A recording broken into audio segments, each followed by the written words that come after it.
विधानसभा का आपके सामने आंकड़ा रख देना चाहती हूँ। 403 सीटें हैं उत्तर प्रदेश की। आप वोट परसेंटेज देखिए, बीजेपी को 49%, समाजवादी पार्टी को 35%, बहुजन समाज पार्टी को 11%, कांग्रेस के खाते में महज 1%, अदर्स के खाते में 4% के आसपास ये वोट परसेंटेज जाता हुआ दिखाई दे रहा है। मेट्राइज और एबीपी न्यूज का ये सर्वे बता रहा है कि आज अगर चुनाव होते हैं तो बीजेपी को 49% वोट मिलेंगे उत्तर प्रदेश की जनता के। 403 सीटों में से बीजेपी कितने सीटें लाएगी, अब ये भी आप जान लीजिए, क्योंकि वक्त अब उस आंकड़े का भी आ गया है। 298 से 308 सीटें बीजेपी को आ सकती है। समाजवादी पार्टी को 98 से 108 सीटें मिल सकती है। बहुजन समाज पार्टी को 5, कांग्रेस को 1 से 2 और अदर्स के अन्य के खाते में 1 से 3 सीट आ सकती है। सुरेंद्र राजपूत जी, यहां पर कांग्रेस अभी भी मुश्किल में है। बड़ा अच्छा सर्वे है महाराज जी का। दूसरी बात यह है कि चुनाव होने वाला है कर्नाटक में और सर्वे दिखाया जा रहा है उत्तर प्रदेश का। उत्तर प्रदेश से माहौल, क्योंकि राष्ट्रीय चैनल है, बड़े अच्छे करोड़ों दर्शक हैं, रूबिका जी के तो वैसे भी फैन फॉलोइंग कर्नाटक में भी बहुत। तो ये कर्नाटक को यहाँ से एड्रेस करने की जो आप कोशिश कर रहे हैं सब लोग मिल करके, वो जो भाई साहब थे, इन्होंने क्या किया, इन्होंने एक काम कर दिया, इन्होंने कहा 63% वोट भाजपा को मिलेंगे और सीट मिलेंगी 67। भाई 63% में राम कृपाल जी 67 सीट कैसे मिलेगी? 80 मिलनी चाहिए। एक मिनट, अब आपका हो गया, आपका हो गया ना, आपका हो गया। लेकिन आप जानते हैं, अभी सुनिए, गलत नहीं ना, वो फैक्चुअली गलत है। सुनिए, फैक्चुअली गलत है, आपका जो आंकड़ा है ना वो गलत है। वो पन्ना कहाँ गया आपका जिसमें लिख रहे थे? हम तो बाकायदा, तो वो पन्ने को वापस। अरे आपने लिखा है 63%, आपने लिखा है पूरे उत्तर प्रदेश में 63% वोट मिल रहा है भाजपा को, और दूसरा कर्नाटक को यहां से एड्रेस किया जा रहा है। और ये जो जितनी आप लोग अपने आंकड़ों की बाजीगरी करते हैं कि 63% वोट दे रहे हैं सारे रीजन में एवरेज भाजपा को, एवरेज।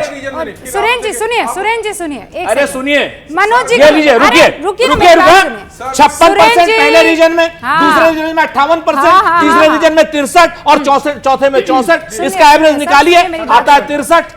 अब मेरी बात क्या आप लोग बात करते हैं? सुरेंद्र राजपूत जी मेरी बात सुनिए, मैं कह रही हूँ, अरे सुनिए सुरेंद्र जी मेरी बात तो सुन लीजिए। अब मुझे वो शेरो शायरी नहीं आती, वरना मैं उस अंदाज में भी आपको सुना देती।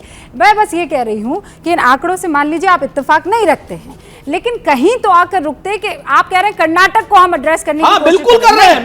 मेरा आरोप है आप पर कि आप कर्नाटक में चूंकि भारतीय जनता पार्टी की डब्बा बोल है, इसलिए आप लोग ये सब आंकड़े कर रहे हैं। आज सुरेंद्र जी आप मेरी बात सुनिए ना। अभी आपने कहा आज मैं लड़ूंगा नहीं, मुस्कुरा कर बात करूंगा। मैं भी अपनी बत्ती सी दिखा रही हूँ, मैं भी मुस्कुरा कर बात कर रही हूँ और आप मान नहीं रहे। मैं कह, हाँ मुस्कुराइए कि आप लखनऊ से हैं। हाँ मैं तो लखनऊ से। तो फिर मुस्कुराइए। अब मेरी बात सुनिए, आज 1 साल उत्तर प्रदेश की सरकार का पूरा हुआ है, ठीक है सर, इसीलिए हम आज ये सर्वे दिखा रहे हैं 1 साल पूरा होने के मौके पर। कर्नाटक का इससे कोई वास्ता नहीं है। अगर आप चाहते हैं कर्नाटक का, तो मैं आज फिक्स कर देती हूँ, आप कर्नाटक वाले सर्वे में आ जाइएगा। हम आपको अपने शेर से ही आप खत्म कर देते हैं। कहते हैं ना, दामन पे कोई छींटा ना, खंजर पे कोई दाब, तुम कत्ल करो हो के करामात करो। ये आपके लिए भी है, चैनल के लिए भी है कि आप कत्ल भी करते हो कि करामात करते हो, मैं पता ही नहीं चलता, खून निकलता ही नहीं। आप सुनिए ना, मैं इसको एकदम सेम टू यू कर देती हूँ आपके लिए और राहुल जी के लिए, सेम टू सेम ये मैं रखना चाहती हूँ। लेकिन आप 30 सेकेंड्स अनिला जी। देखिए, ना तो शेर व शायरी ज़्यादा आती है, थोड़ी बहुत ज़रूर आती है, पर ज़्यादा नहीं आती है, क्योंकि काम करने वाले लोग हैं ना, हम मेहनत कश लोग हैं, तो समय नहीं मिल पाता है कि शायरी पढ़ें और ये सब काम करें। क्योंकि मैं एक चीज जान, हाँ फालतू के लोगों का काम है, जिनके पास कोई काम नहीं है। हाँ नहीं, और नहीं अनिला जी कैसी बातें कर रही हैं आप? शेर व शायरी अपने आप में सबसे खूबसूरत चीज है। खाता ना भाई जो भाजपा कहे वो सही नहीं करेंगे तो शायरी बहुत अच्छी चीज। अच्छा आप शेर व शायरी पे कहा, हम तो आंकड़ों पर बात कर रहे हैं ना। नहीं, मैं तो खुद कह रही हूँ कि थोड़ी बहुत कर लेती हूँ, ज्यादा नहीं कर पाती हूँ। परंतु ऐसा राजनीतिक दल जो बेहद कंफ्यूज्ड है, आज जो सर्वे आया है वो केंद्र में सरकार किसकी बन सकती है, उत्तर प्रदेश में कितनी सीटें आ सकती हैं, ये सारी चर्चा हो रही है।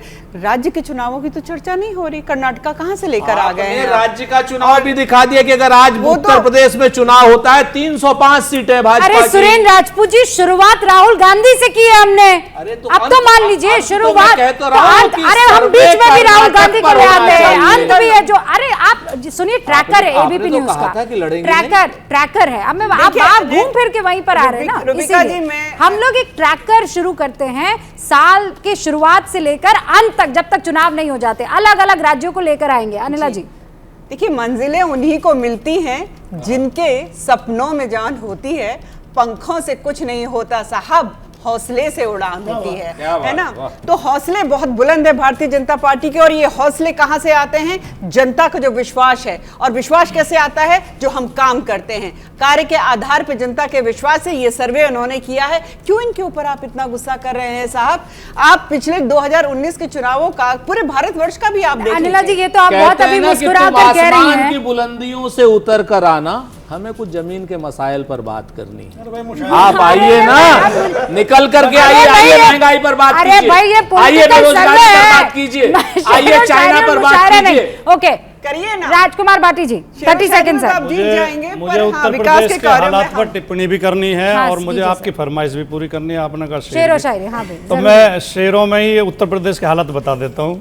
आज उत्तर प्रदेश के हालात हैं योगी जी के शासन में, कि कैसे कैसे तलवे अब सहलाने पड़ते हैं, कदम कदम पर 100 बाप बनाने पड़ते हैं।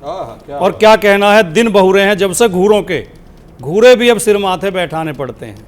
और इस बस्ती में, उत्तर प्रदेश में, इस बस्ती में जीने के दस्तूर निराले हैं, कुर्सी कुर्सी पान फूल पहुंचाने पड़ते हैं।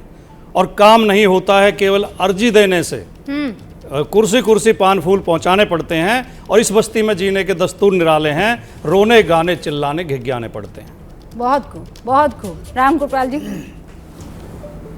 30 सेकंड। आप मुझसे कोई सवाल कर रही हैं या ऐसा ही? नहीं, मैं ये ओवरऑल पिक्चर के बारे में आपसे बात कर रही हूँ। कंक्लूडिंग रिमार्क है सर। मुझे कहा जा रहा है कि शो खत्म हो, लेकिन 30 सेकंड में आप को देना चाह रही हैं। जैसा कि सारे लोग कह रहे हैं कि हमारे कांग्रेस के, समाजवादी पार्टी के, लेकिन जो आंकड़े दिखाई दे रहे हैं वो कहीं ना कहीं ये लग रहा है कि इतना असंतुष्ट होने के बावजूद गाजियाबाद से लेकर के गाजीपुर तक 2014 से जो हवा चली है, हवा तो वही चल रही है, हवा वही चल रही है। विनोद जी देखिए, जो इस तरह के सर्वे होते हैं जो चुनाव से 1 साल पहले, 1.25 साल पहले, उनमें एक बड़ा गुंजाइश ही रहती है कि अभी आपने आंकड़े दिखा दिए, हाँ, साल भर बाद नतीजे मान लीजिए यही आ गए तो जय जयकार, फर्क आ गए तो सब परिस्थितियां बदल गई।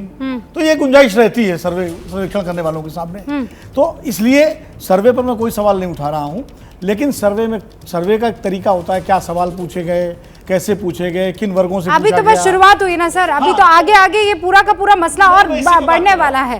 पर विनोद जी, मेरे पास चूंकि वक्त ही बहुत, इतना मौका आपने सबको शायरी सुनाने, मैं 1-2 लाइन मैं भी शेर में बात कर रहा हूं। अच्छा सर।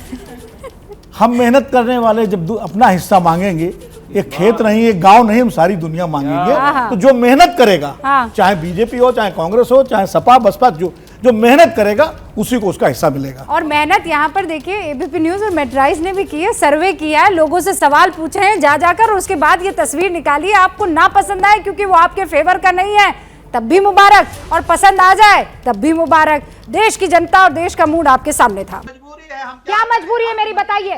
मैं अभी आपको बताती हूँ कि मैंने ओए होए होए होए, नमकीन के चटकारे लेते हुए टकटकी मार के डिबेट शो को पॉज रिपीट कर के देख रहे हैं जोगिंदर जी। इनकी तरह आप भी देखें अपनी फेवरेट डिबेट्स को रिपीट कर, और डाउनलोड कीजिए एबीपी लाइव ऐप अपने स्मार्ट टीवी पर।